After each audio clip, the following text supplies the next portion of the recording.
তৃতীয় শ্রেণীর ইংরেজি। আমরা শিখবো তোমাদের পাঠ্যবইয়ের 20 পৃষ্ঠার পড়াগুলো, যেখানে থাকবে অ্যাক্টিভিটি ডি।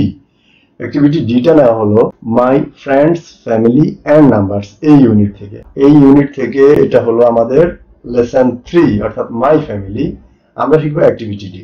অ্যাক্টিভিটি ডি তে কি বলা আছে দেখো, রাইট লেখো 3 সেন্টেন্সেস। 3 মানে 3টা সেন্টেন্স বাক্য লিখবা অ্যাবাউট সম্বন্ধে ইউর ফ্যামিলি তোমার পরিবার সম্পর্কে লিখবা। আমরা এর আগের ক্লাসগুলো যারা শিখেছি সেখানে তোমরা অবশ্যই দেখলা যে অ্যাক্টিভিটি এ তে কি বলা আছে। অ্যাক্টিভিটি এ তে একটা ছবি দেওয়া আছে, একটা মেয়ে তার বর্ণনাগুলো দিল যে তার নাম কি, সে একজন ছাত্রী, সে কোন ক্লাসে পড়ে, তার পরিবার সম্পর্কে সে লিখলো বা বললো। ওকে, তো সেই অ্যাক্টিভিটিটার শিক্ষক তোমাদেরকে আবার দেখাবে বা তোমরা নিজেরা সেটা মনে করবা।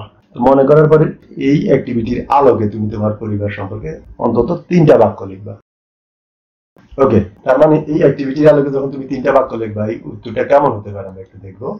উত্তরটা হতে পারে এমনটা যে আই এম সীমা, আমি Seema, and I am in class 3 এবং আমি 3য় শ্রেণীতে পড়ি। তুমি ইচ্ছে করলে তোমার নামটা লিখবা, এখানে তোমার নাম যেটাই হয় সেটা লিখবা।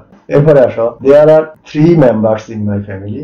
আমার পরিবারে 3 জন সদস্য আছে। তোমার পরিবারে যদি 4 জন থাকে, 5 জন থাকে, তুমি সেই ক্ষেত্রে লিখবা 3, 4, 5, 6 যেটা থেকে সেটা লিখবা। মাই ফাদার ফজলুল আহমেদ, তার মানে এখানে তোমার বাবার নাম হলো ফজলুল আহমেদ, তোমার বাবার আসলে যে নামটা তুমি সেটা লিখবা।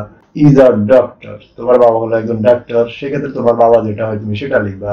কৃষক হলে লিখবা ফার্মার, নতুবা টিচার হলে লিখবা টিচার। এরপরে and my mother Miss Sabina Begum, এক্ষেত্রে মায়ের নাম ছিল সাবিনা বেগম, তোমার মায়ের নাম যেটা তুমি সেই নামটা লিখবা।